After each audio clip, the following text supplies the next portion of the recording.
Just about set to get back to action here, resuming game one that was postponed due to weather and heavy rain and storms in the area last night, stopping things in the bottom of the third inning.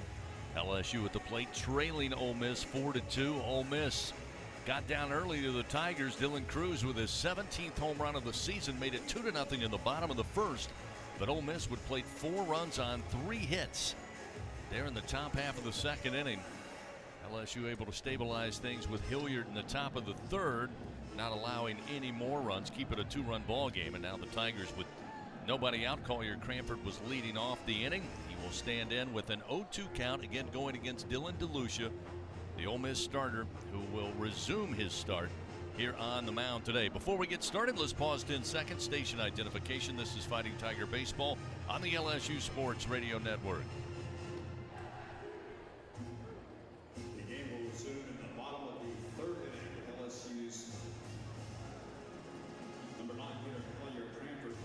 Great to have you with us once again, along with our producer, Brian Haldane, national champion Doug Thompson, Chris Blair with you here in the Caesar Sportsbook broadcast booth. And Doug, maybe the second question on every fan's mind beyond who would start back on the mound for both teams today is the game day weather report, brought to you by AccuTemp. Chance of power outages never.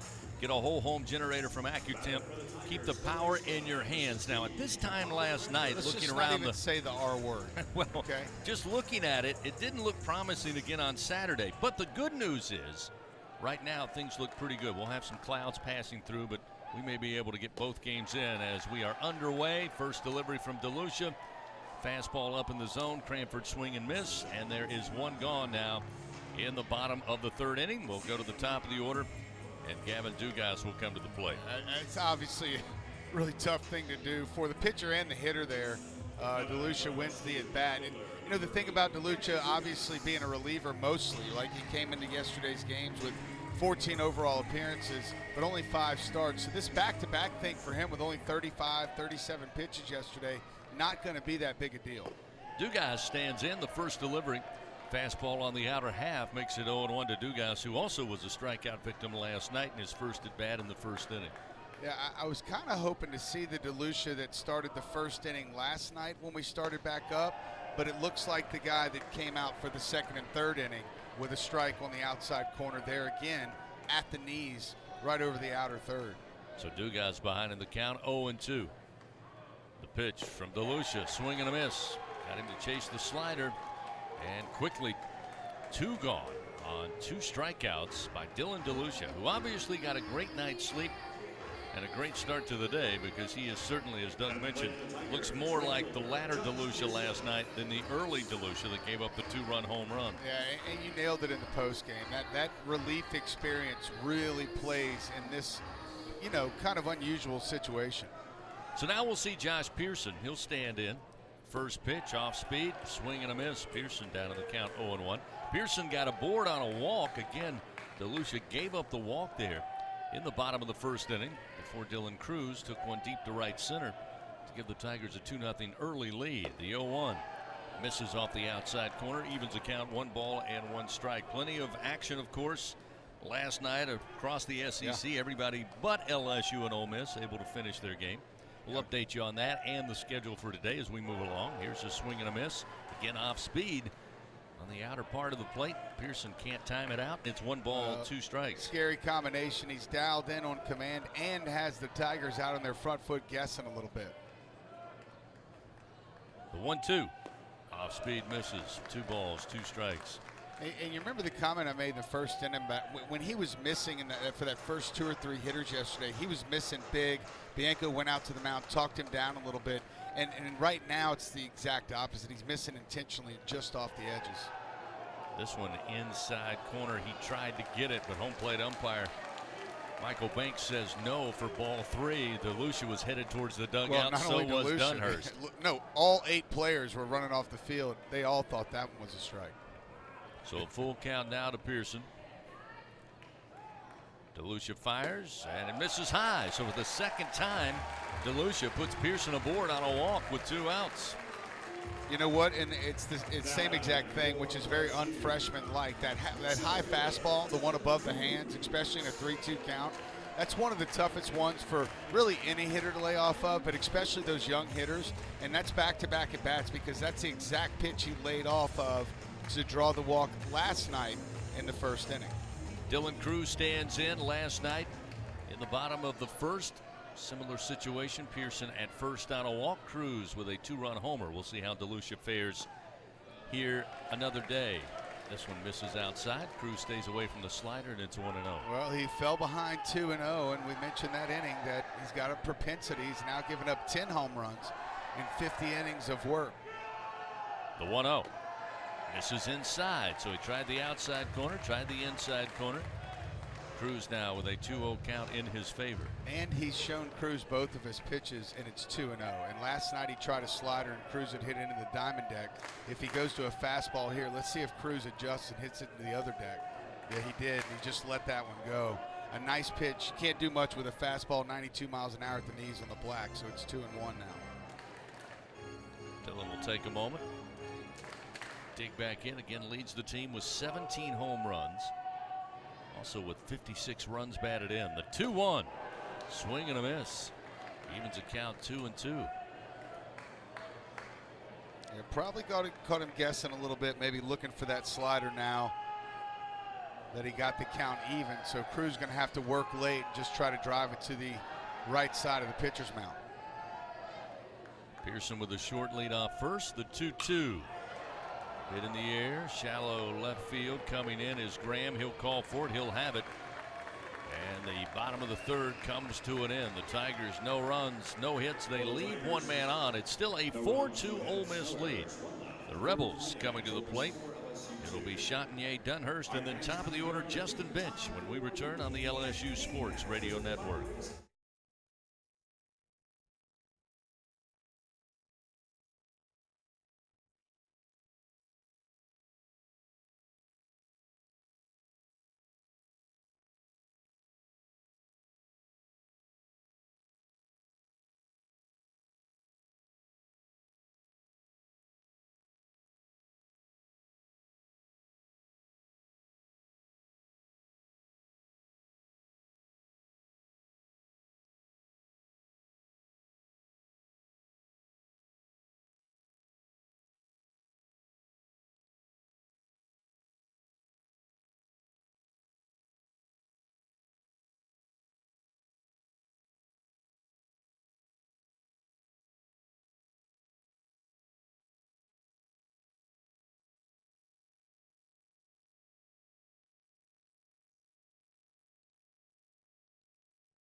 Well, we all finally get our answer. It'll be Ty Floyd taking over on the mound here as we resume game one of this series.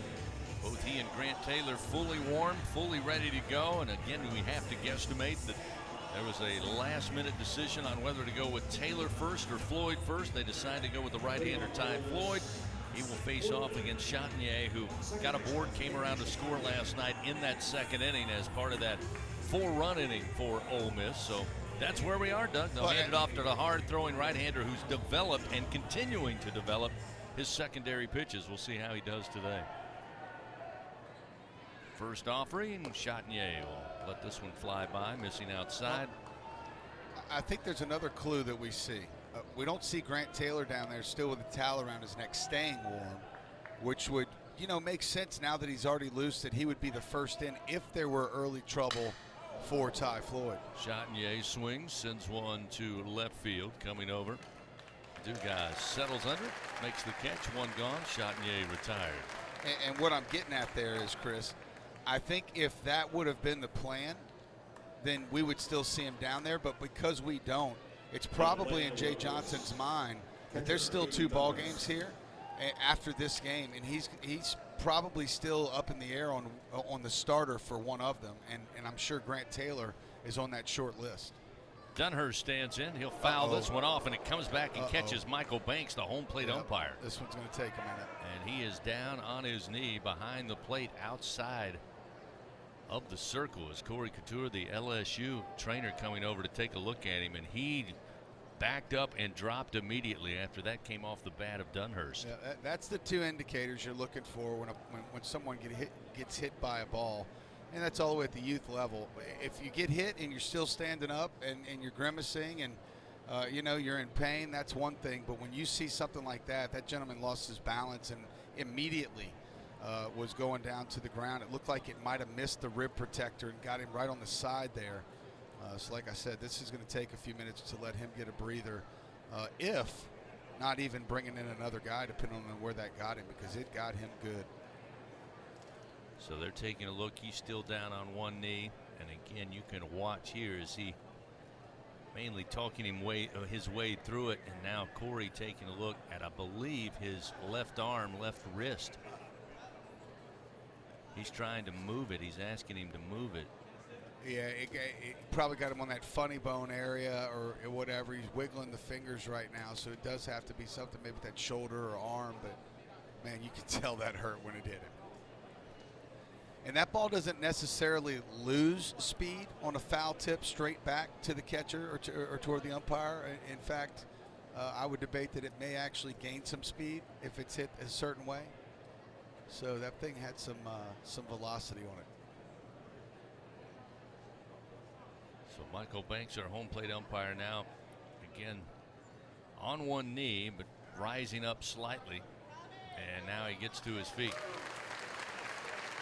Appears he's going to be all right. So we've seen a little bit of everything so far through last night and this morning, even though we're playing now in the top of the 4th inning. It's been a wild one so far, I will say that. What another, it's a beautiful day here at the box once again.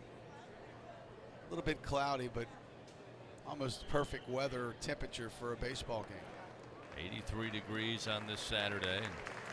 Again, home plate umpire going to get a hand. That is a rarity at any ballpark, but everybody happy to see him all right. Maybe a sip of water too before we get back to play. That's probably a smart move. So it's 0-1 to Dunhurst with 1 away. Dunhurst last night had the single up the middle that drove in 2 runs with the bases loaded. 2 outs. Oh, still haunts me. Ty Floyd, the 0-1. Speed but misses outside. 1 ball and 1 strike. A little combio there. Changeup just diving away from the lefty. I like it. A new pitch we've not seen very often from Ty Floyd. A right-hander with a 1-1. Swing and a miss. Brings back the heat. Dunhurst late getting around. It's 1-2. Am I the only one that looked like 104 miles an hour too after the 77 mile an hour changeup? Wow. Ahead in the count. Floyd fires. Trying to catch the inside corner. Just missed. 2-2. And back to a changeup. Think about it. How many at bats have you seen Ty Floyd this year throw multiple breaking balls to the hitter?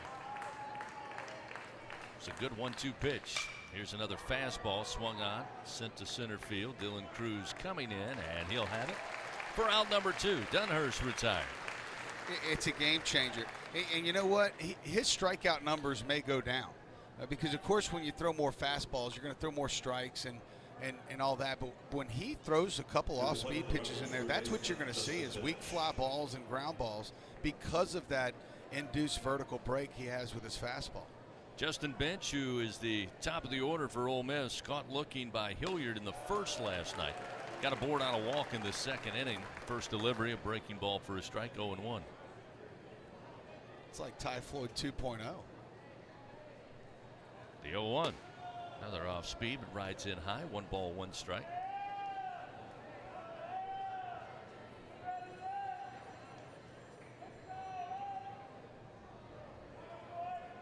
Here's the 1-1. Check swing in the air, foul territory, first base side. Morgan tracking it. Morgan reaches up, grabs it for out number 3.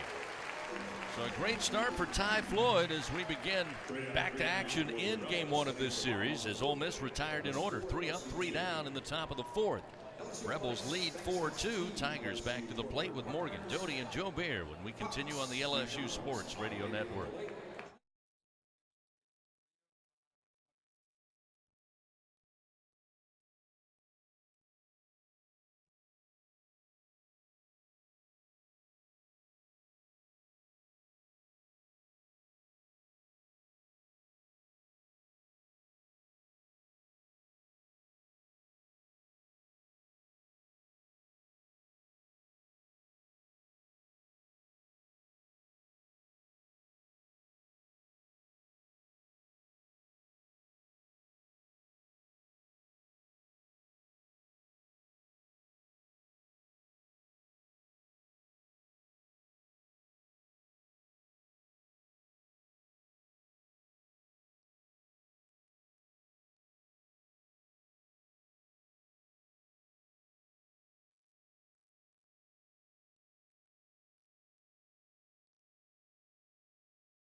That are starting to show you that they can really do some things. Another swing by Morgan, out of play left side, still 3-2. You know, don't forget Jacob Hasty, who's kind of come out of nowhere. And I've challenged people to send me a left-handed breaking ball better than his in college baseball. I've still not received that tweet. He's throwing the ball extremely well right now. Again, another foul ball down the left side off the bat of Morgan, making DeLucia now battle. Still a 3-2 count. I'll tell you how much that breaks your heart as a pitcher. 3 straight balls fouled off in a 3-2 count to a guy like Trey Morgan. Another payoff delivery, another foul ball as he spoils that fastball. Still 3-2. Well, he only had 36 pitches coming in, resuming game one today. Trey Morgan trying to up that count right here in this at bat. Well, and he had, what are we at, 9 now? Another payoff delivery coming. DeLucia looks in, takes a little extra time. Now we'll begin the windup. And this one in the air, foul territory, giving chase, and running to make the grab is Justin Bench, the third baseman, moving as fast as he could physically do it, and able to get his glove out there, make the catch slide near the side wall for another out. First out of the inning, and boy, oh boy, that was just a great play by Bench. And it was another great foul off from Trey Morgan, and again, you kind of wonder, I know they get the out right there, but their pitcher needed, I think I'm counting 11 pitches to do it. It's kind of like a toss-up there on who wins that battle. Okay, Doty stands in. DeLucia with a fastball at the knees. Crowd didn't like it, but it's 0-1 to Doty. Doty last night flied out to left field, and Kevin Graham in his only at bat in the first inning. The 0-1. This one in the air to center field. TJ McCants trailing back. McCants on the track, has room, makes the grab for out number 2.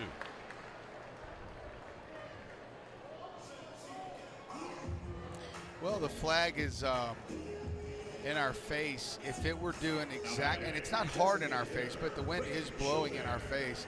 If it were blowing exactly the way it is in the other direction, I think that ball may be off the wall. So now we'll see Braden Jobert, caught looking by DeLucia last night in the second inning.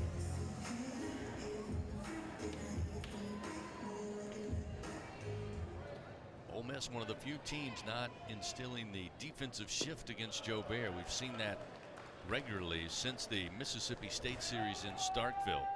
Almost every team, SEC and otherwise, instituting the shift with 3 infielders to the right side, and in some cases the extreme shift with the second baseman a good 15 feet in right field.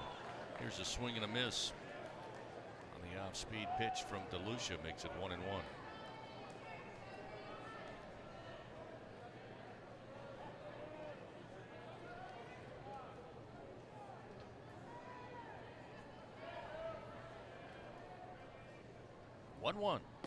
Again off speed, way out in front, Jobert, and it's 1-2. And I mentioned the shift not being applied here by Ole Miss. Again, it's something you see more and more these days in college baseball on a fairly regular basis. In fact, Mississippi State may institute the shift on every left and right-handed hitter.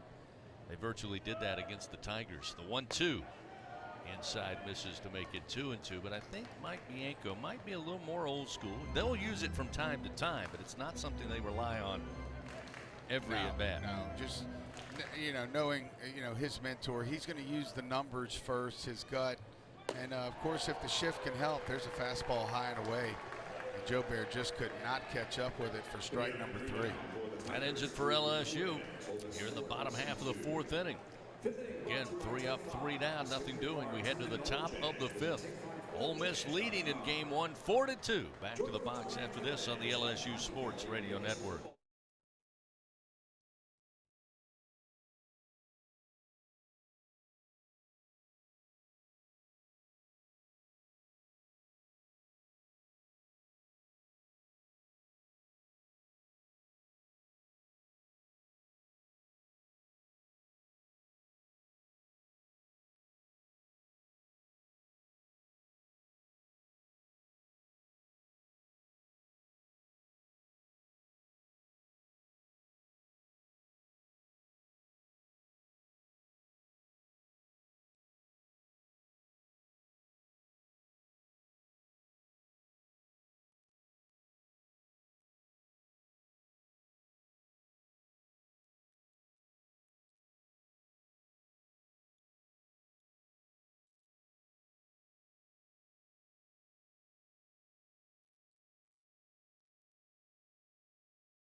Top of the fifth inning, Ole Miss leading 4-2. They come to the plate.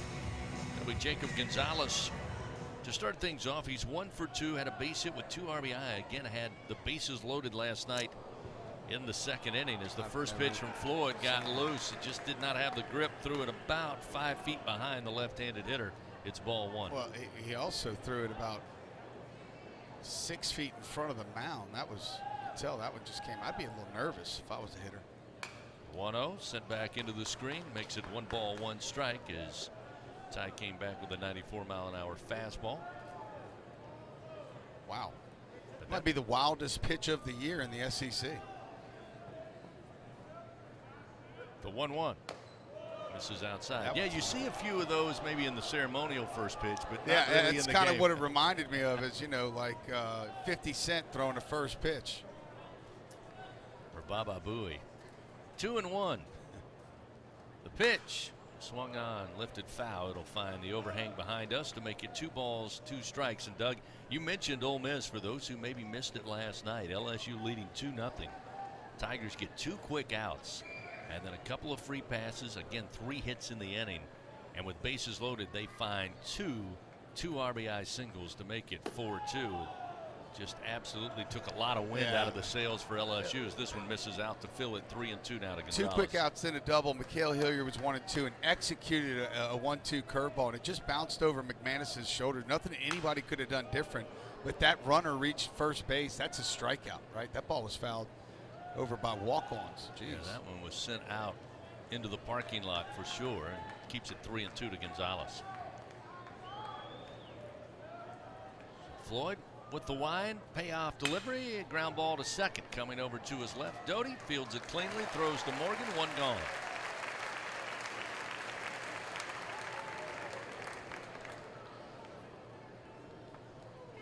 At the plate for the Rebels, first baseman I don't want to jinx it, but I really like what I'm seeing from Ty Floyd. Hate to say that with a guy like Elko coming up to bat, but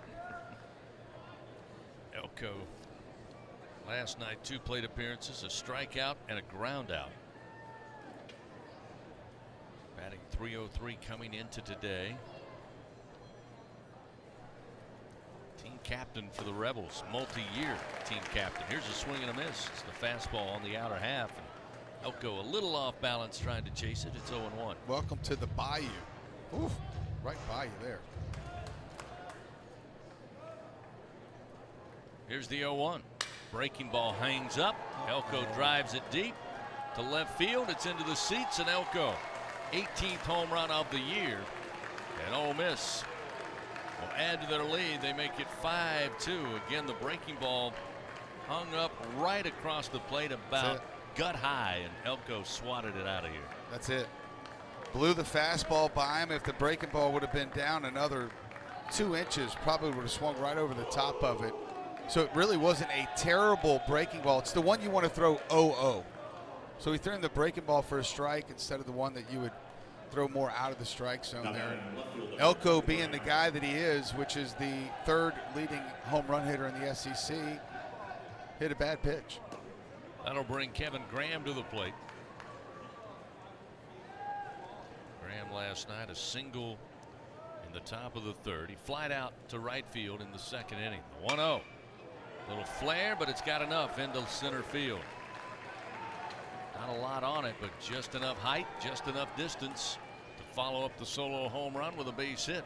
And with 1 out, Ole Miss with a runner aboard. Yep, got the hands through, kept him throwing a high fastball, and drove it up the middle. And again, it's only 5-2. That's only 1 run so far this inning. We're 1 pitch away from a double play ball. And remember that 3-2 count, right, to start off this inning. That Ty Floyd ended up winning that battle. If he doesn't, there's 2 runs on the board right now. Jay Johnson going to go out there. There's not going to be a pitching change unless Grant Taylor's been underneath the stadium throwing, which with the cat and mouse game going before the game, it wouldn't surprise me one bit if a sweaty Grant Taylor ran out of the dugout now ready to roll. No one's in the bullpen, though. Jay Johnson out there to talk it over with Ty Floyd, brings the infield in. Again, Kemp Alderman will be at the plate, the designated hitter. 0 for 2 so far here in game 1. I'll catch up some SEC outcomes and scores. One series started Thursday night. Tennessee, number 1 ranked Tennessee, obviously beat Georgia 5-2 in Athens. They also took game 2 last night, 9-2. Florida's at Missouri this weekend. They won last night, game 1, 13-1. South Carolina also with a big win at home against Kentucky, 11-3. The 16th ranked Vanderbilt Commodores defeated Arkansas 9-6 in 10 innings at Arkansas. Mississippi State was out in front of Texas A&M most of the night, but the Aggies were able to come back late. They win that game 8-7. Auburn defeated Alabama by a score of 3-2, and that's where we are as far as last night's game. I'll update some standings, and then there's no games, of course, yet underway today, although a full slate of action. Runner at first, 1 out. Alderman at the plate. Ty Floyd now working from the stretch, fires, and the fastball missing high and a little outside, 1-0. I take that back. One other game currently underway in the top of the second inning. Kentucky and South Carolina, no score yet. Again, that series is in Columbia. Graham takes his lead off of first. Ty Floyd, the right-hander, looks over his shoulder. Now the 1-0. This one misses high. Make it 2-0 now to Alderman.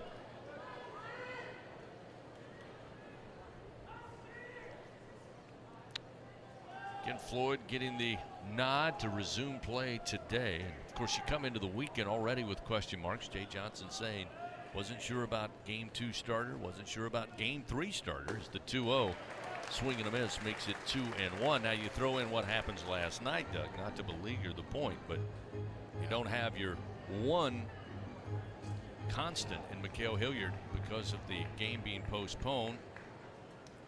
He's no longer available. The game was not decided. It throws everything out of sync based on, I'm sure, the plan they had, let's say, Friday morning coming into the series. The 2-1 sent back into the screen.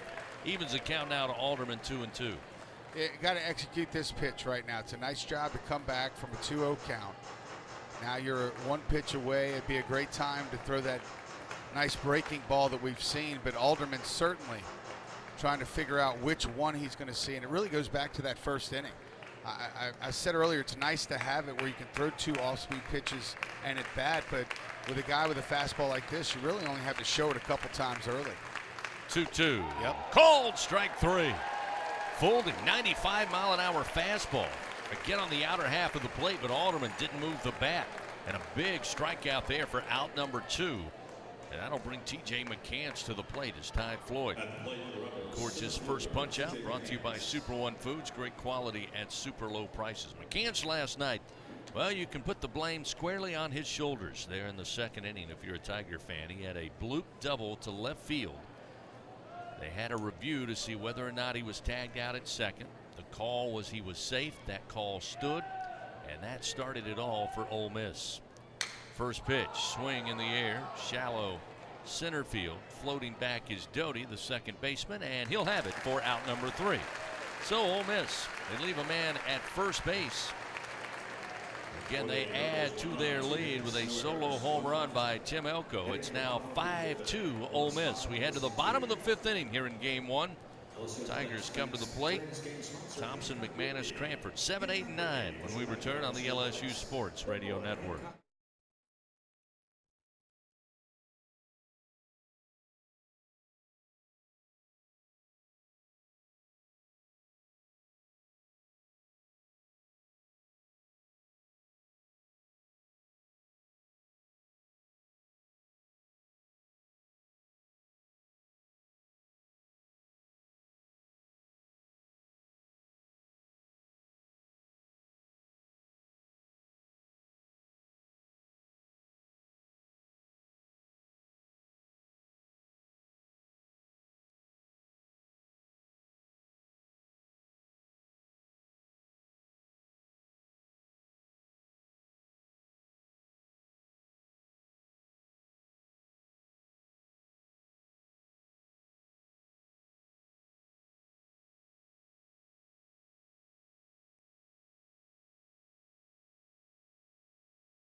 We head to the bottom of the 5th inning. This inning brought to you by Rouse's, family-owned and operated since 1960.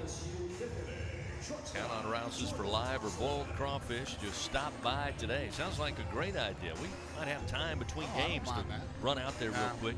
Fortunately, what do they say, 15 minutes? They get, now, somebody released me. About 15 pounds of crawfish up here to the home radio booth. Jordan Thompson leads it off for LSU. Thompson last night flight out to center field. Gave it a pretty good ride out there. McCann's able to track it down. His first and only at bat. This is his second at bat of game 1. The 1-0. Breaking ball across the plate. Slider broke wide but caught the outside corner. 1-1. Thompson, a .275 hitter, trying to improve his SEC numbers. Came into the weekend batting .250 against the league. There's a ground ball foul down the third base line, and it's 1-2.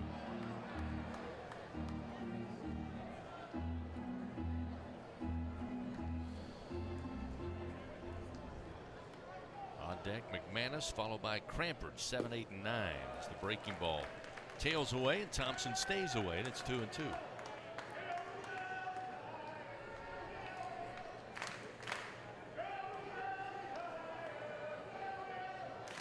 DeLucia's 2-2 pitch.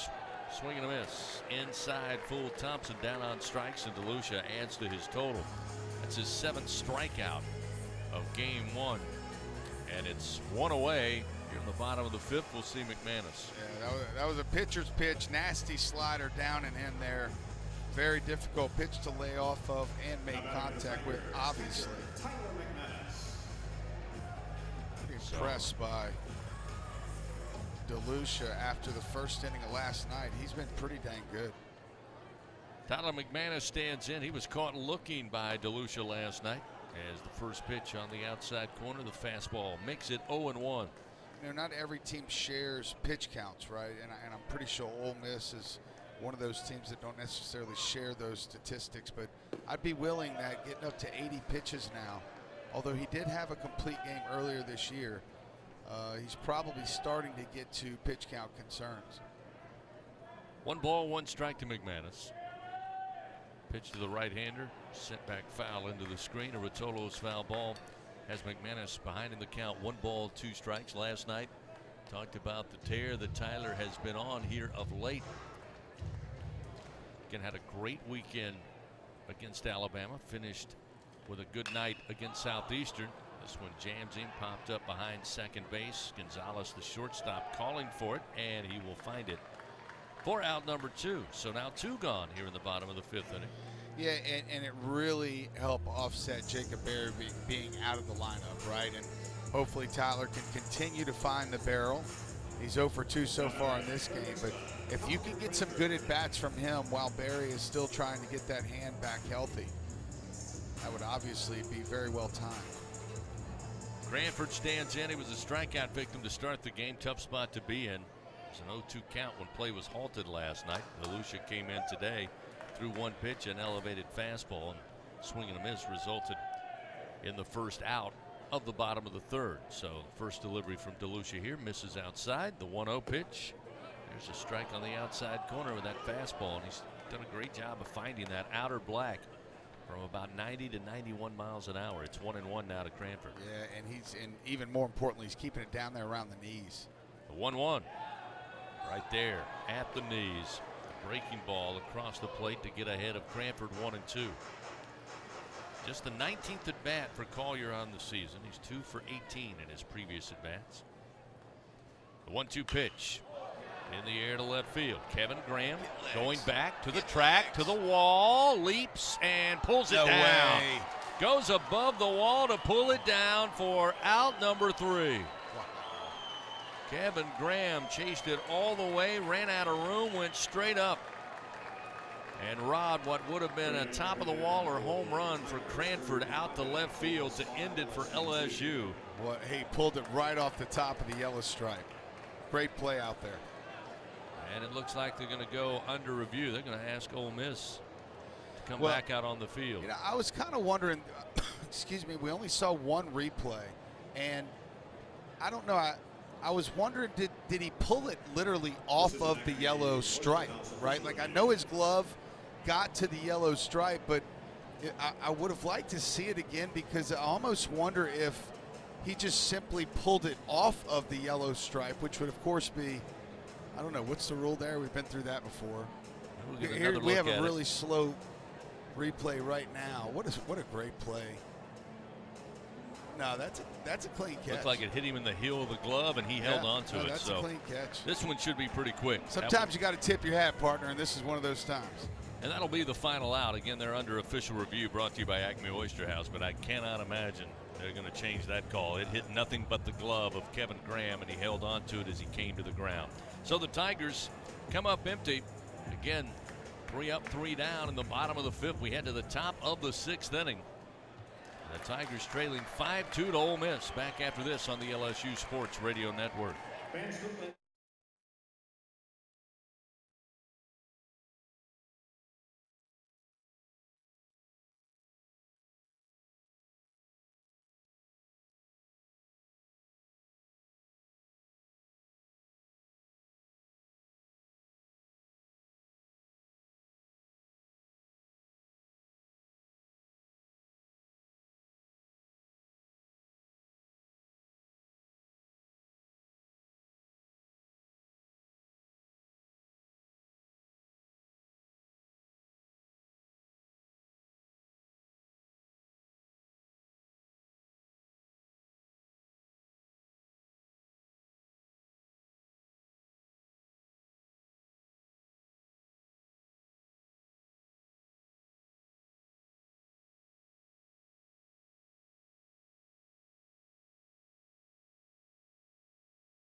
TJ Ribs, the official barbecue restaurant of LSU Athletics. You know that. Proudly serving the greater Baton Rouge area. Their famous barbecue since 1986. TJ Ribs, the reason for ribs.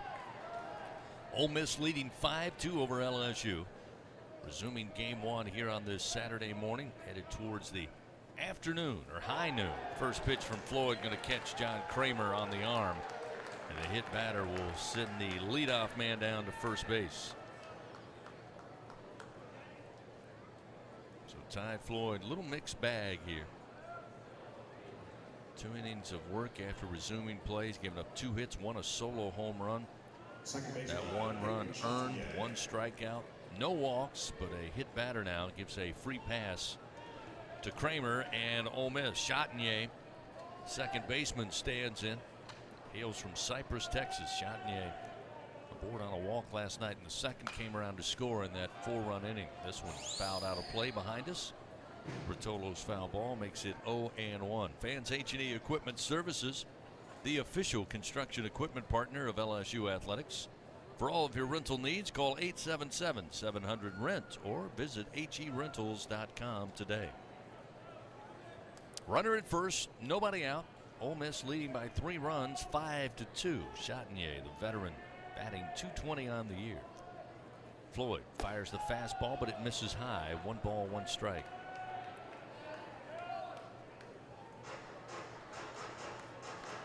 Again, we're told no one will be asked to leave between games here. Both game tickets, game 1 and game 2, will be honored. They'll have somewhere in the vicinity of 15 to 20 minutes between games before they start up the scheduled game 2 here on Saturday. This pitch inside on the hands, and it's 2-1 now to Chatagnier. I can't say I hate that. No. That was the first question, by the way, I asked when I arrived here at the box today was how quick? How quick?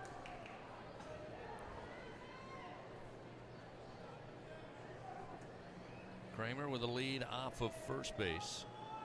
Floyd working with a 2-1 count to Chatinier. The delivery popped up again, foul back behind us, and it evens the count 2-2. This is an Ole Miss team. We talked about it. Jay Johnson said it to anybody who would listen this week. Forget what happened 5 weeks ago, 4 weeks ago, 3 weeks ago. It's more about what they've done over the last 2 weeks. And again, you pointed it out just before we resumed the play today. A talented team that's desperate is a dangerous team, especially this time of year. And Ole Miss is just that. 2-2 the count to Chatinier. Floyd fires, and it's high and inside. Fill the count 3-2. Any opponent, it's dangerous when their backs are against the wall. And Ole Miss at 10-14 in the SEC. You know, LSU's been in this spot before. They're going to have to finish strong this last 2 series and very likely have to have a pretty nice SEC tournament just to be alive at the end. Payoff delivery from Floyd. Runner goes. It's on its way. Misses inside. The throw down from McManus. Going to take a bounce. Doty will just block it up. And it was ball 4, so that will send Chatinier down to first. Runners first and second now with nobody out. And now it's gut check time if you're Ty Floyd. Already down 3 runs. Not insurmountable by any stretch of the imagination, but now with 2 runners on and nobody out. And the 8 and 9 or the 7 and 8 hitters, not exactly what you're of course looking for. And this is kind of where they did the damage last night. But I'm going to take all the responsibility. I said it right before I said I shouldn't say this. He's doing so well. He dominated everybody, and wheels came off. I just learned by now. Hayden Dunhurst in the 9 spot, 1 for 2. He did deliver a single with 2 RBI last night. There's a strike on the outside corner just below the letters to make it 0-1. Dunhurst in the 9 spot, batting .231, but an even .300 with runners in scoring position. He's got Kramer down at second, Chatinier with good speed at first. I just want him to ground ball to second right now on this pitch. The 0-1 swung on, sent high in the air, but shallow center. Cruz puts on the Jets. He's coming in. Doty calling for it. Now Cruz calls him off, and Dillon will make the grab. Cody was just about to raise the glove as Cruz, who was barreling in from center field, called him off, and luckily at the last moment make the grab for out number 1. And for all the young players that are watching this ball game, that's called pop fly communication. The center fielder, Chris, he ranks above everybody on the field. Everyone has to get out of his way, even the second baseman, who has the second highest priority on the infield. It goes center fielder, left fielder, right fielder, shortstop, and they did a great job there. Dylan Cruz called him off at the last second. Top of the order now, Justin Bench to the plate. And the first pitch missing high from Floyd. It's 1-0. But if you run in all the way from center field and call off your second baseman, who's pretty much camped underneath it, you better catch the ball. You know what I mean? So a great play out there by Dylan Cruz. Still 1 pitch away now from that double play ball that we've been asking for.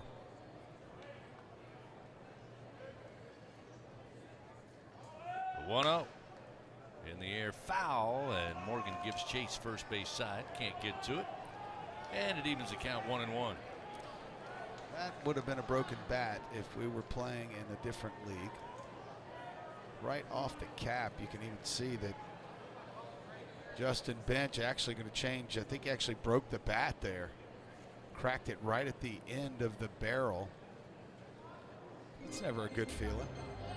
So he'll exchange it for a fully functioning bat and come back to the plate with a 1-1 count. Cooler looking bat too. Well, hopefully that's in his head a little bit, and he gives us that ground ball again that I've just been begging him for. Got a lefty starting to toss down in the Tigers bullpen. Looks like Trey Schaefer from here. It is. Runners first and second. 5-2 Ole Miss leads. 1 out. Pitch to Bench. Misses with the fastball on the outside corner.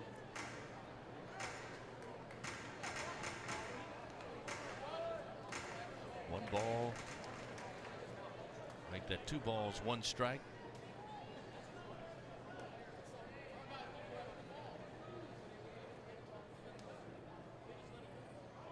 Two one. Lifted in the air, but foul out of play right side. 2-2 now the count.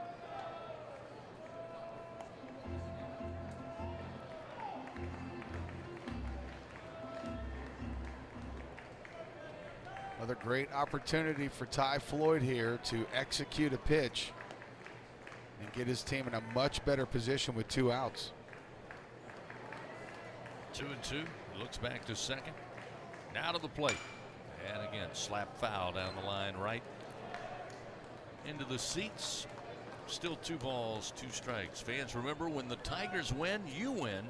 Enter promo code LSU50 the day after an LSU baseball victory, and you'll receive 50% off your online order at papajohns.com. Better ingredients, better pizza, Papa John's. Mars take their lead first and second with 1 out. 2-2 pitch. Oh, that again. was a good pitch. Slap foul. This time catches the screen behind the plate. Count remains 2 balls, 2 strikes. Oh, that was one of those down at the knees, right on the outer third of the plate. That's about all you can do with that pitch. 94 miles an hour is fouled right back in the screen. That was a great stay alive swing there from Bench, the hitter.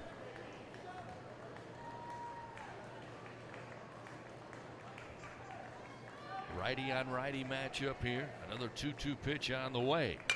This one, line drive. Double Gonna be him up. taken by There it Doty. is. He'll toss to Thompson at second, and they get the double play to end it for Ole Miss.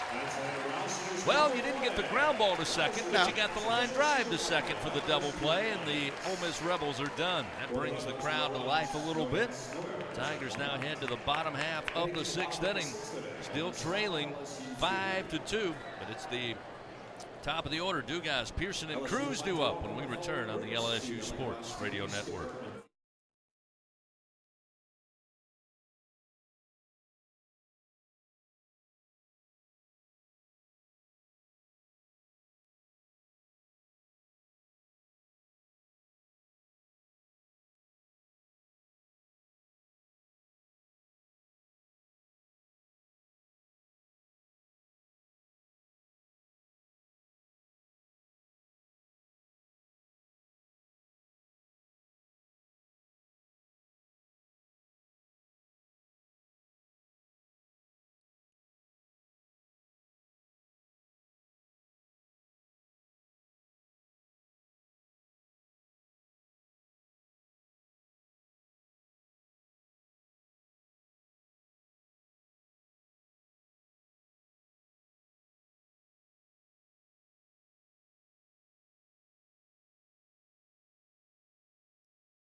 Gavin Dugas to lead it off.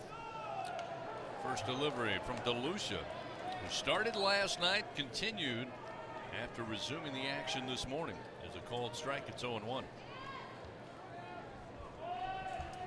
Dugas 0 for 2, a couple of strikeouts here in game 1. As DeLucia will step off the mound.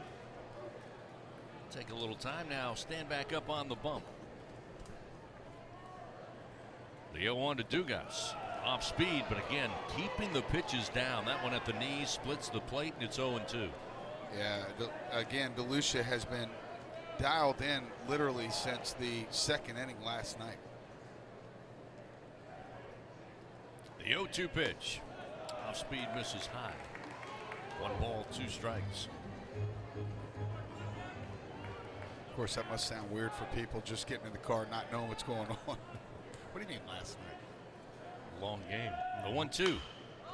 Jammed him, pops it up down the line, foul territory, third base side. Bench calls for it. Now the shortstop Gonzalez comes in. He'll make the catch for out number 1. Dugas retired. And again, DeLucia, outside of the crack of the bat of Dylan Cruz last night in the bottom of the first, he's gotten very light contact from the Tigers to go along with 7 strikeouts here in game 1.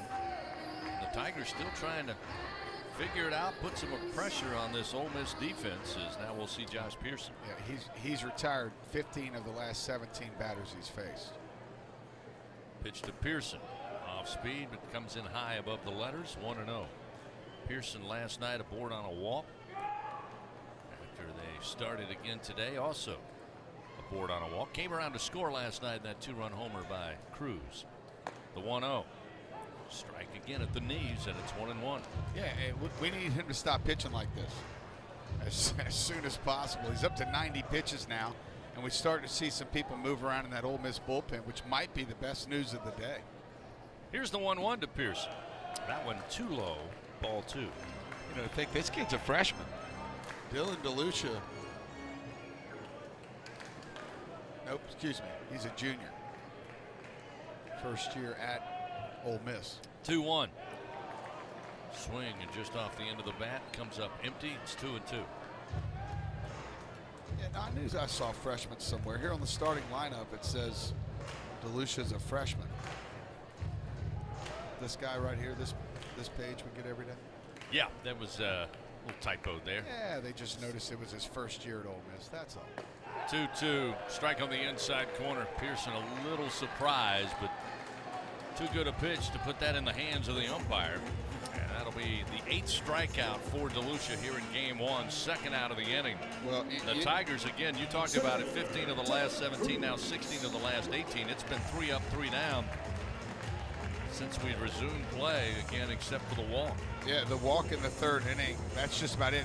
And you know what, that ball might have been a ball, Chris, but what you get when you when you throw strikes and you hit spots is you get the benefit of the doubt on those calls. First pitch to Cruz. There you go. Over for a strike with a breaking ball. It's 0-1. Cruz, the 2-run homer last night.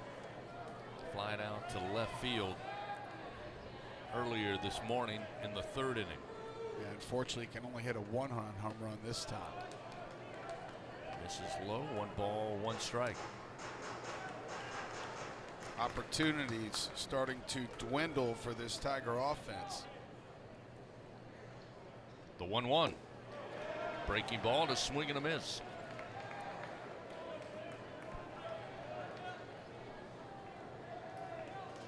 One ball, 2 strikes to Cruz with 2 down.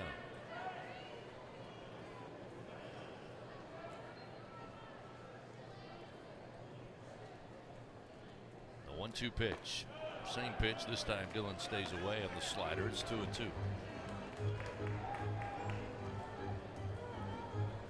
And the wind blowing towards home plate, blowing in on this Saturday.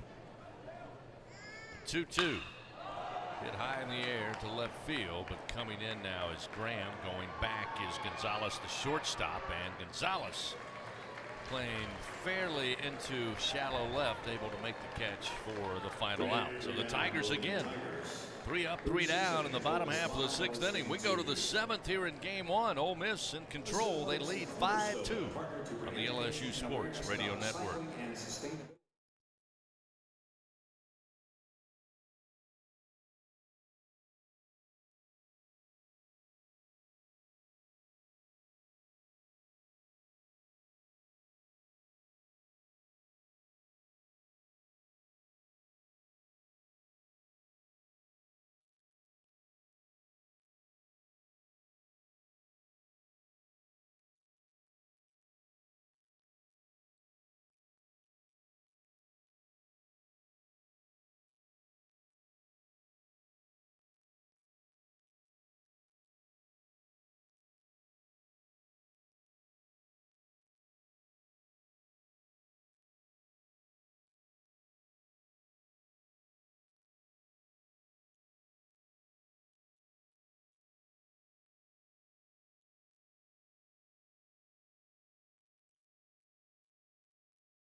Top of the 7th inning coming your way here from the box. Ole Miss leading 5-2. Les Boston second station identification. Fighting Tiger Baseball on the LSU Sports Radio Network.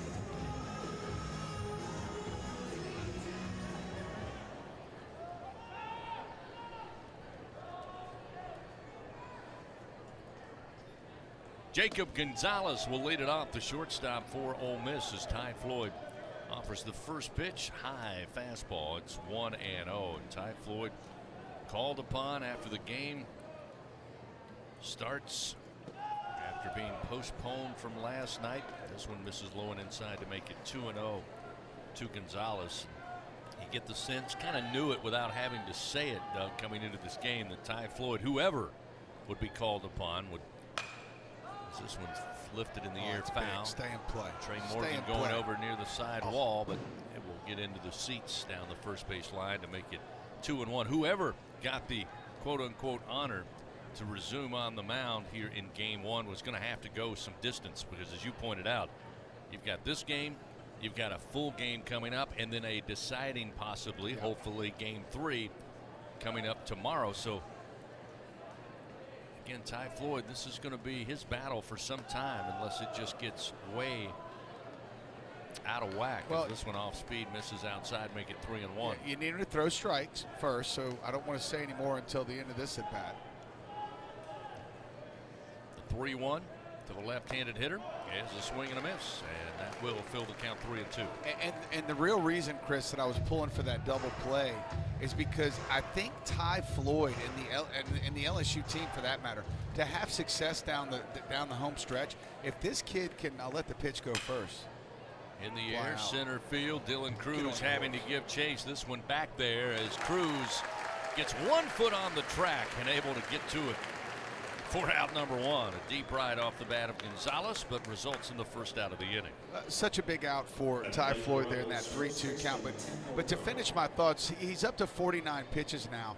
And this Ty Floyd that has shown us today a changeup and a very nice breaking ball can certainly be a big help coming down the home stretch. So I was really hoping that he didn't run into trouble so he could have a little more runway here to continue to develop, because again, if number 9 is dominant like we're seeing him being at times today, that really is going to help over the next month. Tim Elko had the solo shot in the 5th inning to make it 5-2 Ole Miss. First delivery, a strike. The 0-1 pitch, high for ball 1. Now, we did see a lot more breaking stuff in that first inning than we have seen since the first inning.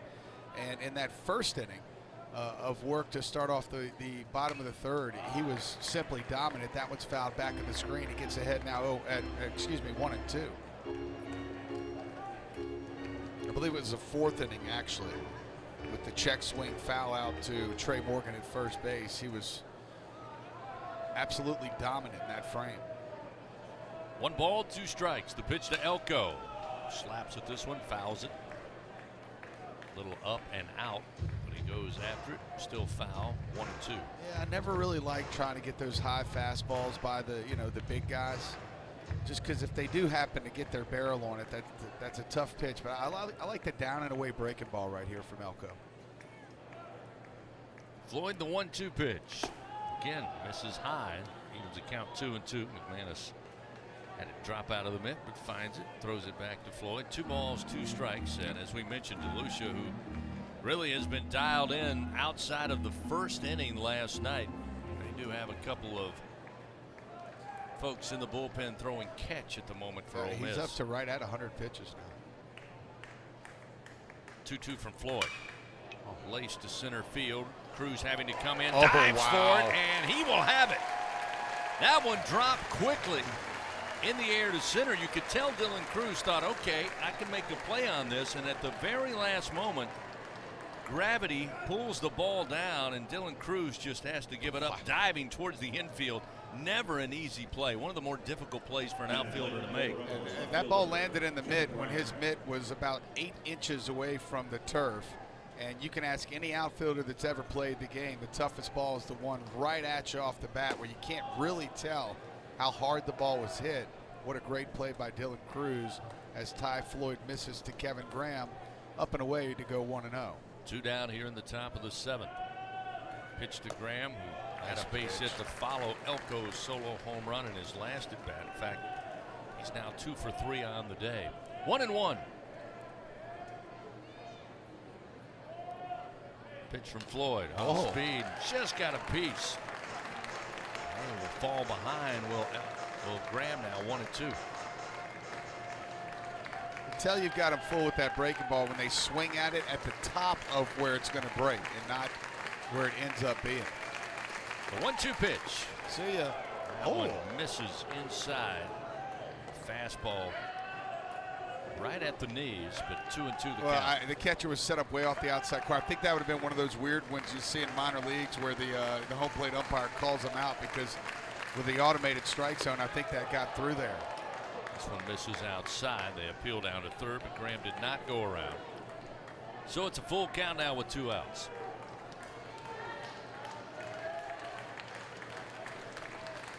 Payoff delivery. Popped up foul behind the plate. Will get out of play. Still 3-2.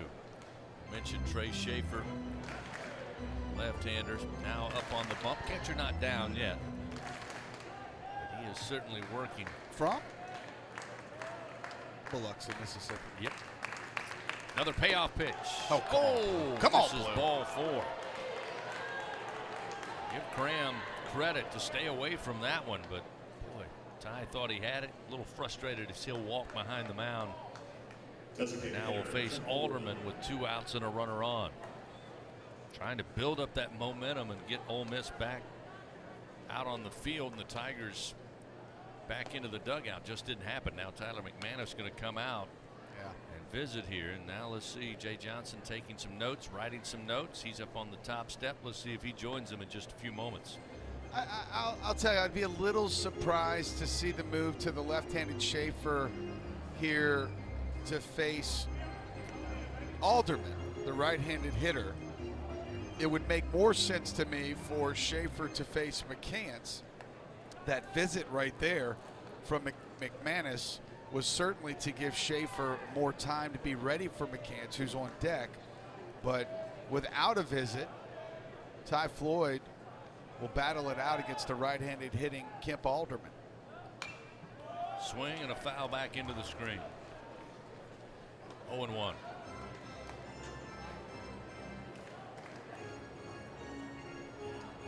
A lot at stake here, Chris. If you get Ty Floyd out of this inning with Alderman, you might even be able to run him out there to start the next inning. This is just a big out in the ball game. The 0-1. There's a strike on the outside corner, and he gets ahead of Alderman now. 0-2.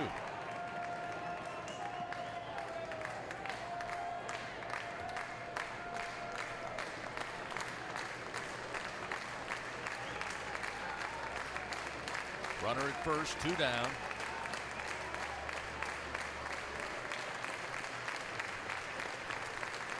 The 0-2. Sent back, foul into the screen to stay alive as Alderman. They spoiled the pitcher's pitch there. That one probably missed the outside corner by about a half an inch. Certainly have to swing the bat if you're the hitter, but a great defensive swing just to stay alive there for Alderman.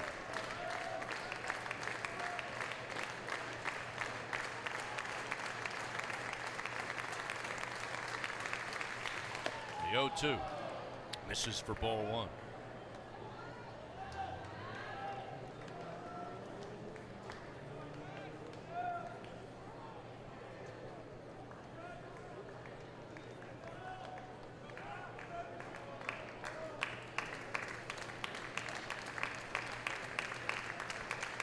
The 1-2 swing and a miss. Floyd with the fastball just off the plate, but Alderman couldn't hold back, and Floyd records his second strikeout and ends it for the Rebels here in the top of the 7th. Time to stretch it out on this Saturday afternoon. Game 1, bottom of the 7th coming up. Morgan, Jody, and Joe Bear when we return on the LSU Sports Radio Network.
0-2. Lifted in the air, popped up between first and second. It'll be Chatinier getting under it. And Morgan retired, and still DeLucia mesmerizing the bats for LSU. They've got 2 runs to the Tigers in game 1. They've done it on 1 hit. DeLucia with 1 hit offered up so far, 1 walk. But does have 8 strikeouts and just retiring batter after batter after batter. Cade Doty will try his hand. First pitch in there for a strike with a breaking ball, and it's 0-1. Yeah, I'm a little tired of watching this. But credit where credit is due. He's up to 102 pitches. Here's a ground ball to short, coming over to his right. Gonzalez, he'll glove it, throw to first, in time to Elko. 2 gone. Doty retired on the 6-3 ground out. And Chris, you recall last night, starting the 2nd inning, I said he's up to 30 pitches now. He has 15 balls and 15 strikes. He's up to 67 strikes now and only 37 balls. So to say that he has been dialed in since pretty much the moment I said that. Again, I'm just going to go ahead and take the responsibility. If there's a bad outcome this game, you can send me all your hate mail. I'm sorry, it's my fault. I know better than to say certain things on air, and that's what's happened here, Chris. That's all that's happened. Braden Jobert stands in. The first pitch, again setting him up with the off-speed breaking ball for a strike, and it's 0-1. Jobert, 2 strikeouts in game 1. Caught looking last night, caught swinging earlier this morning. The 0-1. Strike on the outside corner with a fastball. It's 0-2. DeLucia has been very effective with Jobert in the off-speed pitch. A couple of way out in front swings by Jobert in his 2 previous at-bats. He's now down in the count, 0-2 with 2 down. Bottom of the 7th inning. Tigers trailing 5-2. The 0-2 misses outside, sliding Dunhurst over to his left. 1 ball, 2 strikes. He hasn't given up a hit since the 1st inning. I mean, this guy is on fire out there.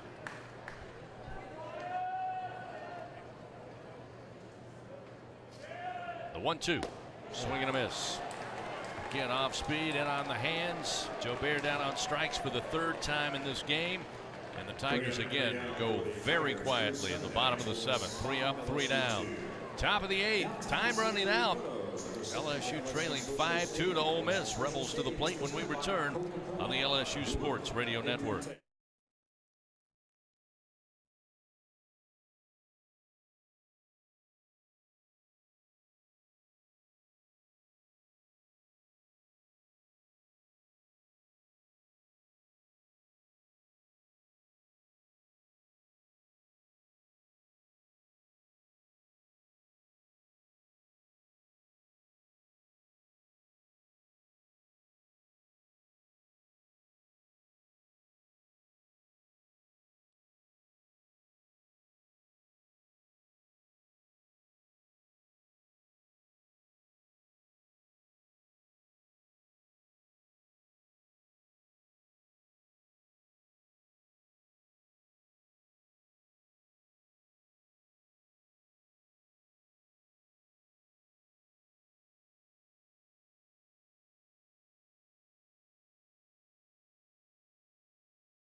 Five to 2. Ole Miss comes to the plate here, leading by 3. TJ McCants, the center fielder, takes a swing. First delivery, and it's 0-1. Ty Floyd back out there. Again, called upon to restart this game for LSU, and the top of the 4th inning. As this one lifted foul by McCants, but will catch the overhang at the very end just beyond the third base dugout, out of play. And now McCants falls behind 0-2. The center fielder today, in game 1 I should say, last night and today, 1 for 3, had a double to get it started last night in the 2nd inning, came around to score a run. 1 of 4 Ole Miss plated. This one opposite field towards the bullpen and left. Dugas coming over, but again about 8 rows into the seats, out of play. Still 0-2 the count to TJ McCants. Fans, visit your local Kubota dealer. See why Kubota is the #1 rated reliability under 100 horsepower tractor in the US of A. Visit LSUKubotaDealers.com for your nearest Kubota dealer and test drive a Kubota today. Floyd ahead in the count. The 0-2. Man, McCants just stays alive, sending it back into the screen.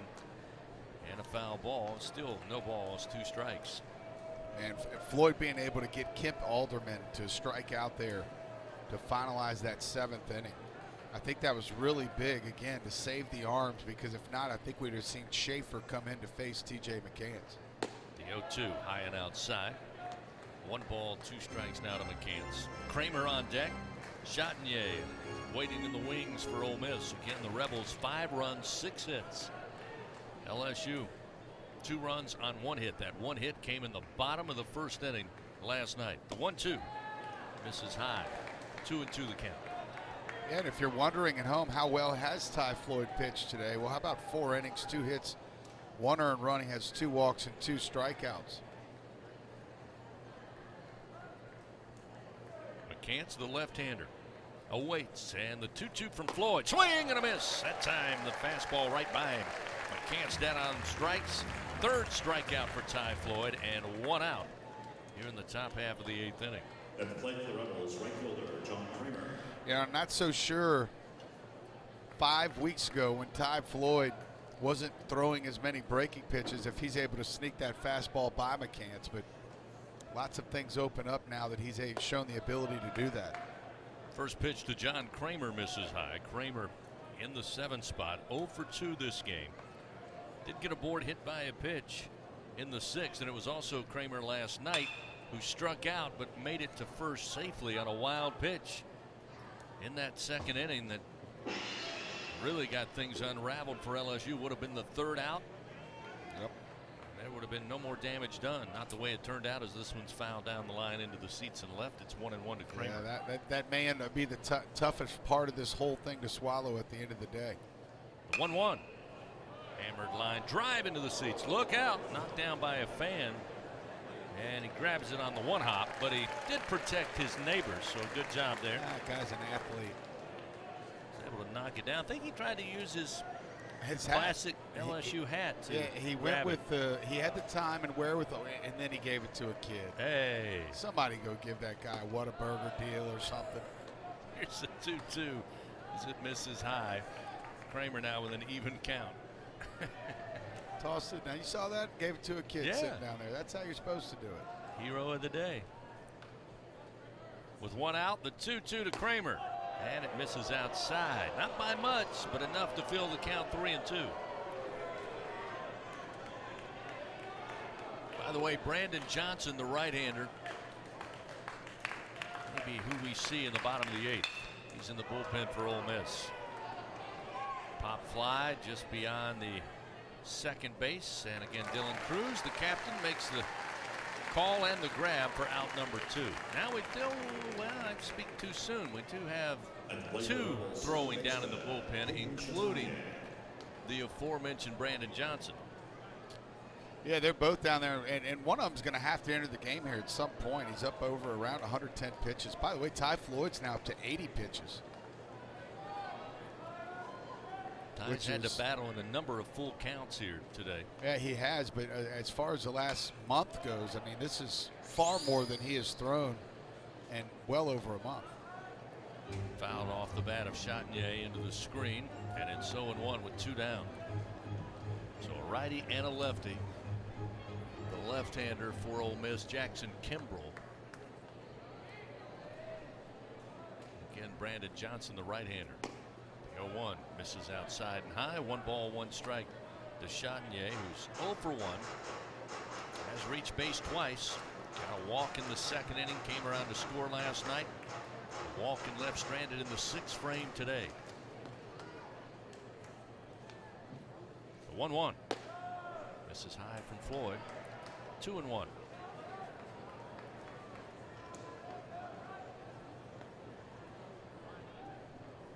Two down here in the top of the 8th. LSU has Thompson, McManus, and Cranford. 7, 8, and 9 due up. The 2-1. Swung on, lifted to foul territory. Coming over, Cranford near the Ole Miss dugout. Now, at the last moment, McManus calls him off, and the Tiger catcher makes the play to finish it for the Rebels here in the top of the 8th. Great communication in a tight spot in foul territory, but the Tigers make the play. So a 5-2 Ole Miss lead as we head to the bottom of the 8th inning. LSU needs some runners on base. They need some runs. We'll find out if they can find them after this on the LSU Sports Radio Network.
Now playing right field, number 9, Hayden Leatherwood. Number 9, Leatherwood now in right field for Ole Miss. Bottom of the 8th inning. LSU trailing 5-2. Jordan Thompson will lead it off for the Fighting Tigers. A replacement in right field for Ole Miss. Hayden Leatherwood takes over in right. The senior out of Collierville, Tennessee, in for John Kramer. And guess who's back out on the mound? Indeed. Oh, Dylan DeLucia has been there since the first inning last night. Gonna have to start paying rent out there. He's been there for so long. First pitch to Thompson, swung on but fouled. Down the line and out of play into the parking lot in right. It's 0-1.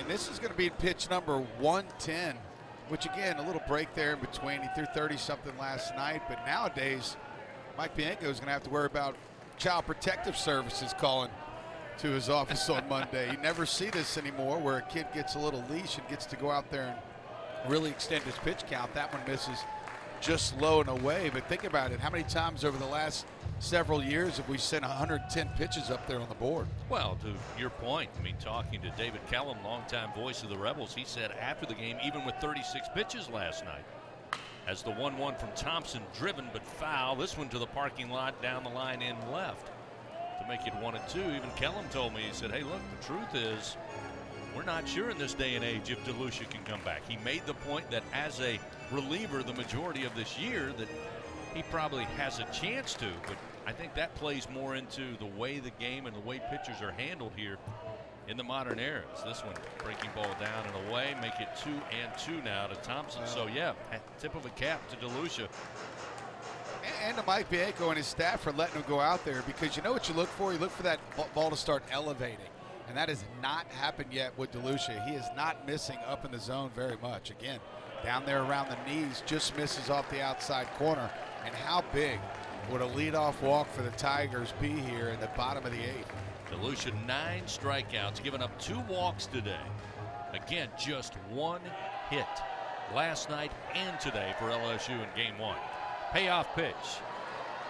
Fly ball deep to right field. Going back, Leatherwood, and it is over the fence. Jordan Thompson, opposite field. 5th home run of the year. And it gets the Tigers back on the board, cuts the lead for the Rebels 5-3. Yeah. I think it even surprised Thompson. He was kind of watching as he went up the first base line. Again, Leatherwood, who just checked into the game, tracked it all the way to the wall, but had no shot at it. And then you saw the fist pump from Thompson as he rounded first, about 2 rows into the diamond deck. Well, you can always tell how well it's hit and how much of a quote-unquote no-brainer it is by the reaction of the right fielder, which is a new right fielder, Leatherwood, and he dang near ran through the fence out there. I mean, he was on his horse. He never at one time thought that ball wouldn't at least just come off the wall. So I mentioned Thompson leading off with a walk would be big, but I guess a solo home run out there to right field's even bigger, partner. I guess so. That'll bring McManus to the plate. So now DeLucia's given up 2 hits. They both have been home runs. The 0-1 drops in low. 1 ball, 1 strike to McManus, who so far in game 1 is 0 for 2, a strikeout, and he popped out to the shortstop Gonzalez his last at bat. Up to 116 pitches now, over 80 today. That one's hit well. Opposite field off the bat of McManus, drops it into right. Right between Elko and Chardonnay.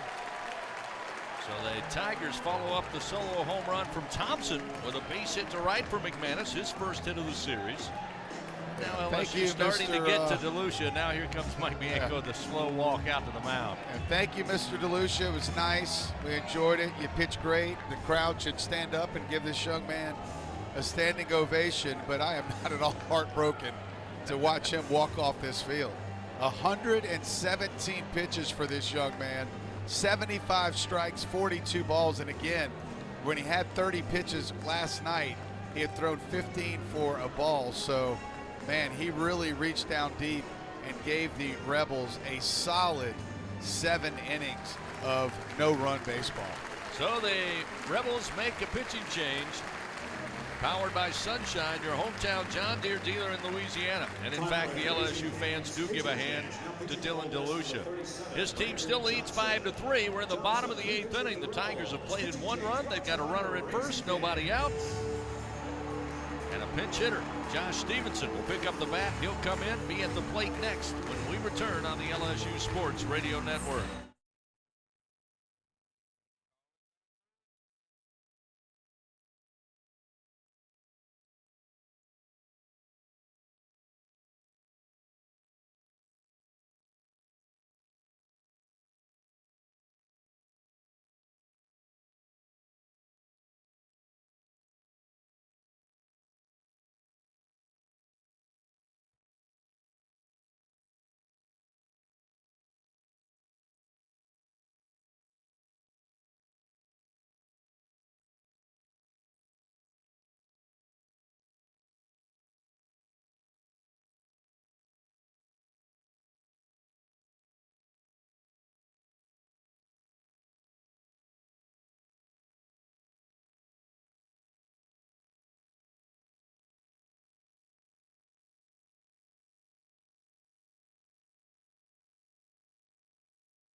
Tigers trying to come to life offensively. Last night led 2-0, then fell behind 4-2. Resuming game 1 today, a solo shot by Tim Elko to make it 5-2. And now in the bottom of the 8th, Jordan Thompson leads it off with a solo home run to right. followed by a base hit from McManus. And batting now for Collier Cranford will be Josh Stevenson, a left-handed hitter. He'll face Brandon Johnson, the right-hander, new pitcher for the Rebels. Yeah, Brandon Johnson coming in for the 17th time this year. That leads all Rebel pitchers. There'll be a quick time. Make sure they have the signs right.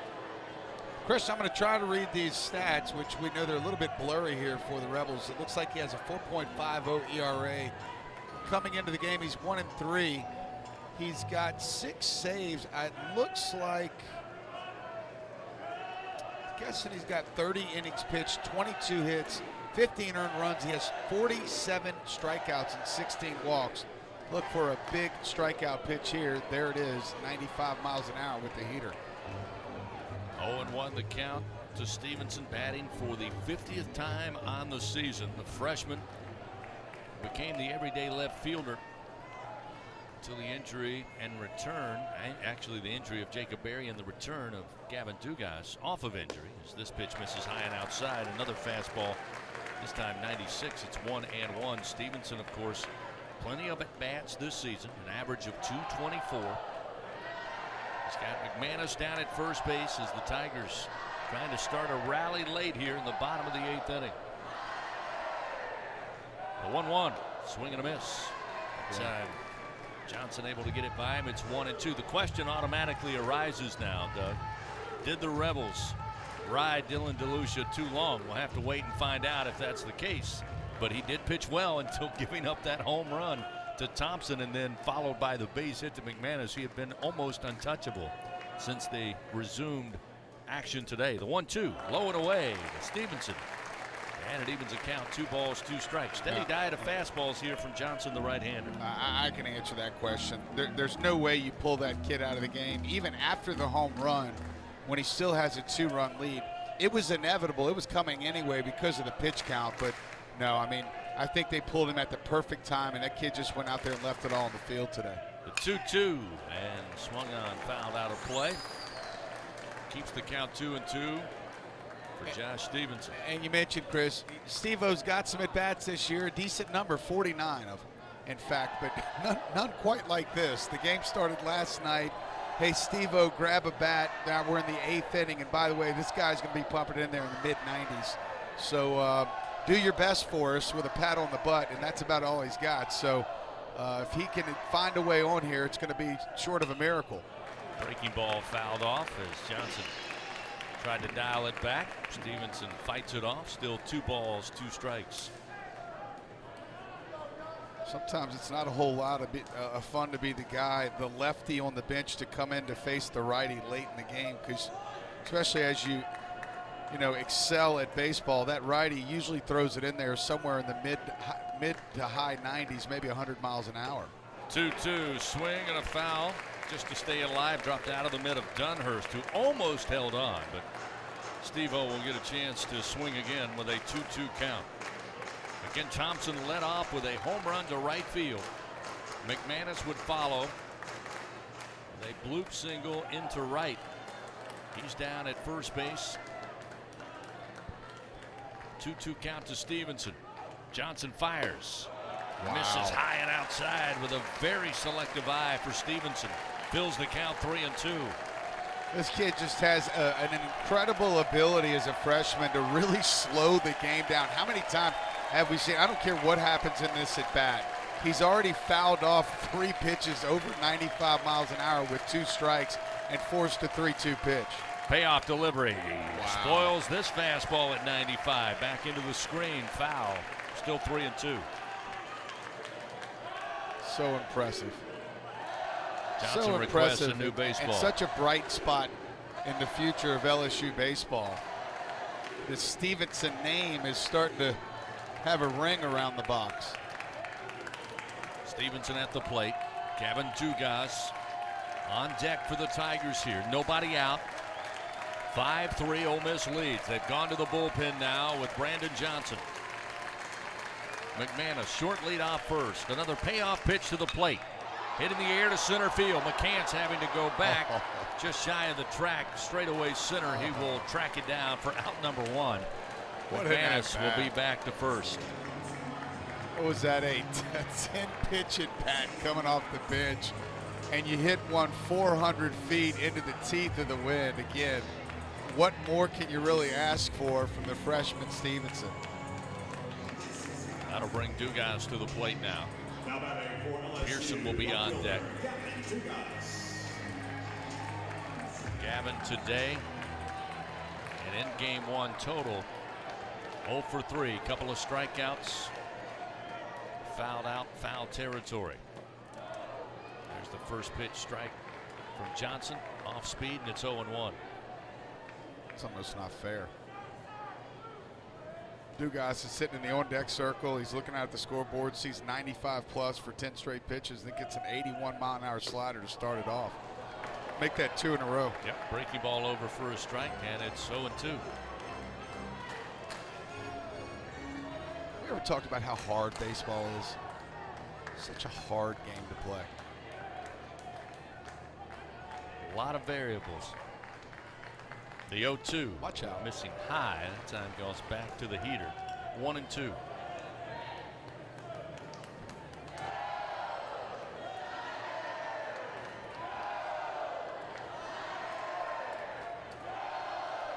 Tigers down by 2 runs, 5-3. Bottom of the 8th, 1 out, runner at first. Dugas at the plate.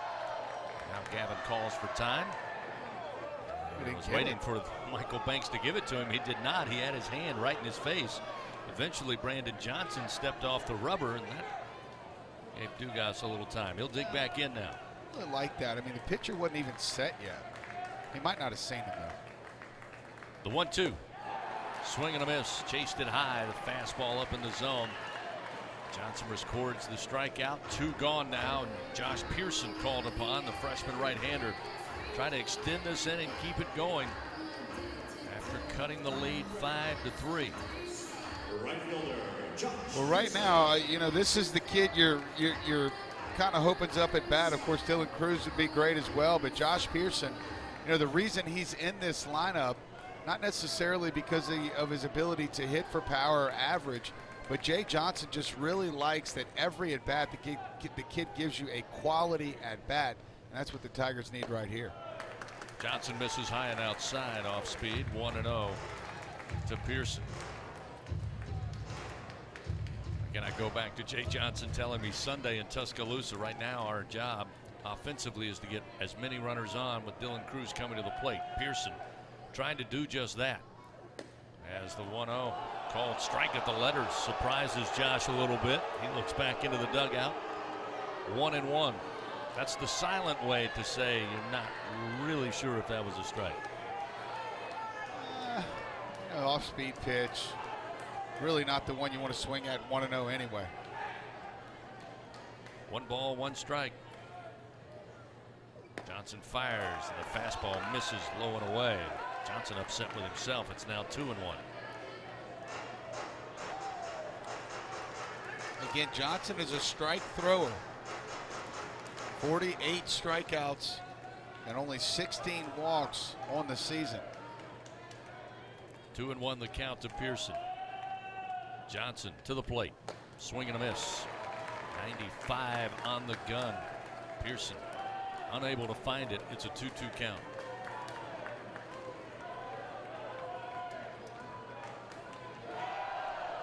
There is no sign, Chris, that we won't see Ty Floyd run back out there for the top of the 9th inning.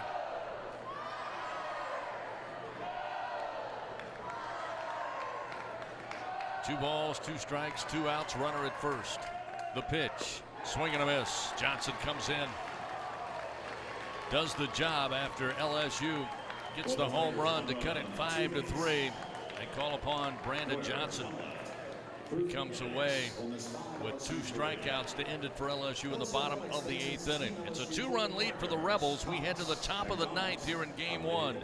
5-3 Ole Miss with the lead on the LSU Sports Radio Network.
Tiger fans, remember, show off your team spirit at the game or even while you're at home. Just go to Cox.com/Tigers. Take a selfie with your favorite Tiger. Cox, they're LSU fans 24/7.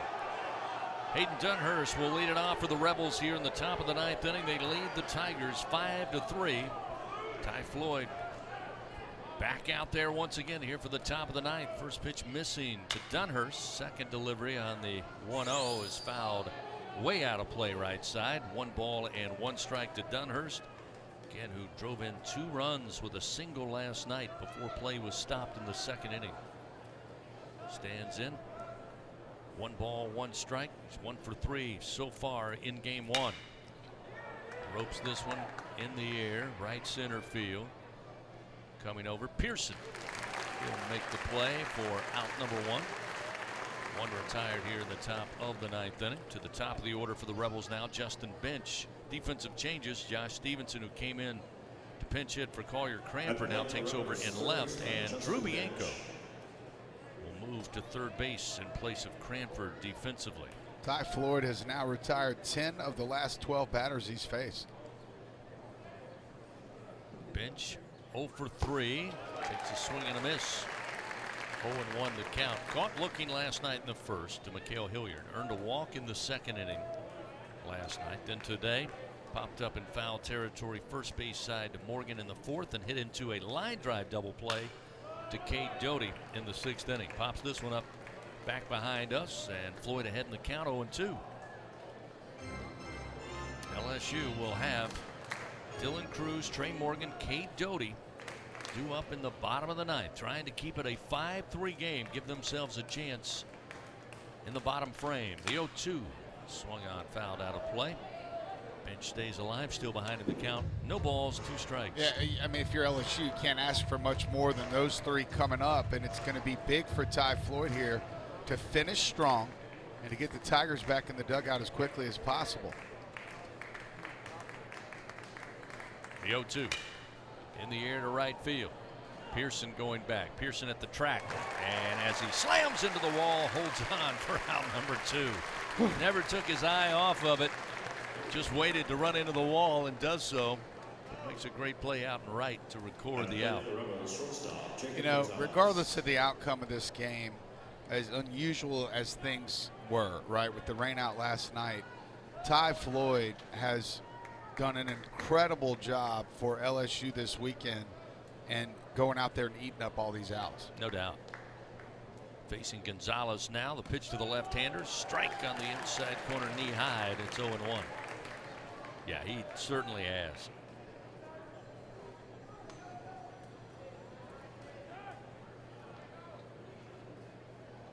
Ty looks in. Now we'll start the wind with 2 outs. The 0-1. Misses high. 1 ball, 1 strike. So coming up after the action on the field here in game 1, we'll have an abbreviated 10th inning show.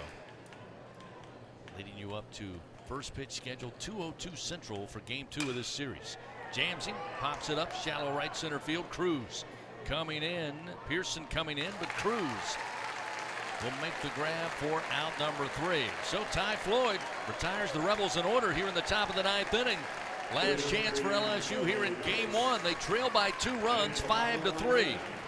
Cruz, Morgan, and Doty come to the plate when we come back on the LSU Sports Radio Network.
All right, rally cap time. Yep.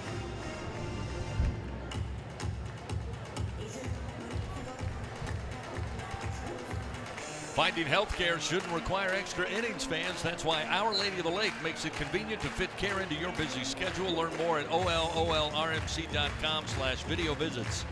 Proud to be the official healthcare provider of LSU Athletics. Here we come, the bottom of the ninth inning. LSU trailing 5-3 to Ole Miss in game one. Having to restart after being postponed last night due to inclement weather. Dylan Cruz will lead it off. Brandon Johnson, the right-handed reliever, delivers. Breaking ball for a strike. And it's 0-1 to Dylan Cruz. Cruz had the 2-run blast in the bottom of the first inning last night to give the Tigers an early 2-0 lead. He's 1 for 3 at the plate so far in game one. Johnson's 0-1 pitch. Hit in the air, but foul down the line in right. Got a lot of that one. Sails it over the stands, out of play, and it's 0-2. Yeah, it's rally cap time here at the box. We don't flip them to the rally caps very often, buddy. But this is certainly the time to do so. 3, 4, and 5 due up here in this inning. Cruz now battling with an 0-2 count.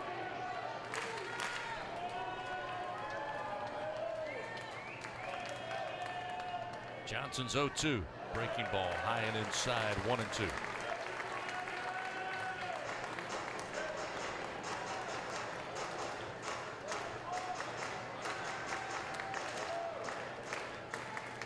Cruz trying to get it started here for the Tigers in the bottom of the ninth.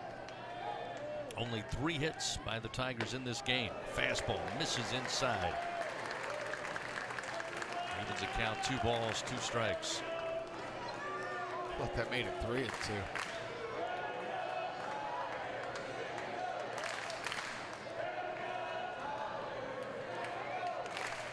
Johnson's pitch. Got him. High and inside. Cruz couldn't stay away. Spins around with the bat.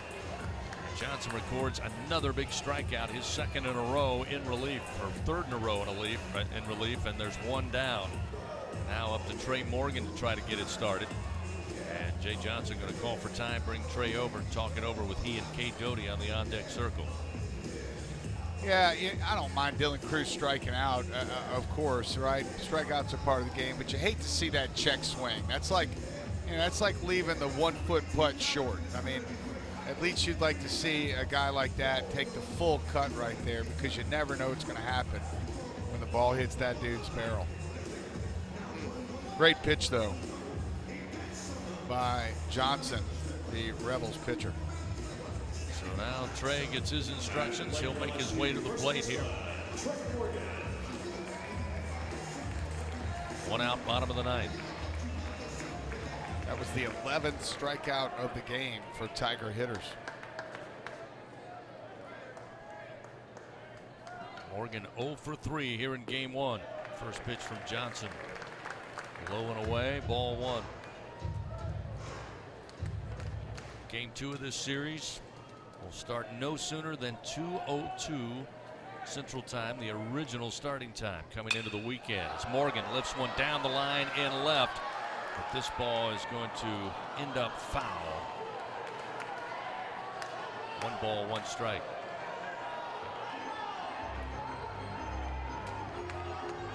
Had enough distance.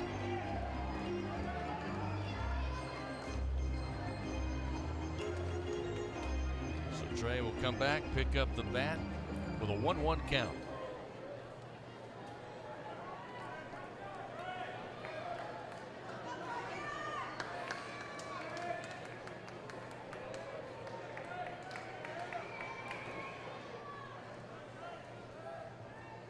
Johnson, the right-hander, comes set. Here's the 1-1. Again, foul ball down the line. Will jump into the seats out of play. Just beyond the bullpen in left field. Now the count, 1 ball, 2 strikes to Morgan.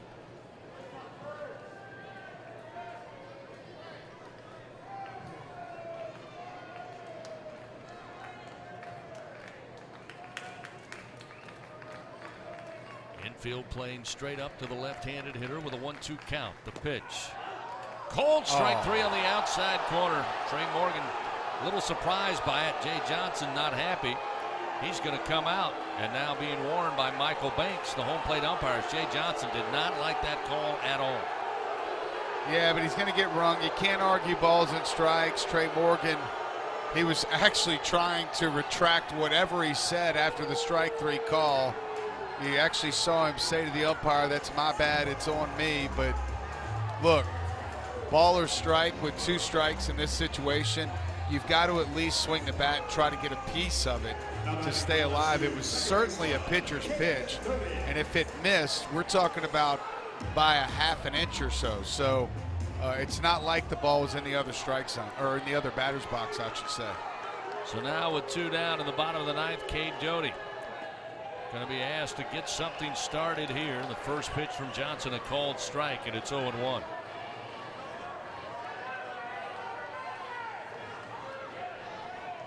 Doty also 0 for 3 here in game 1.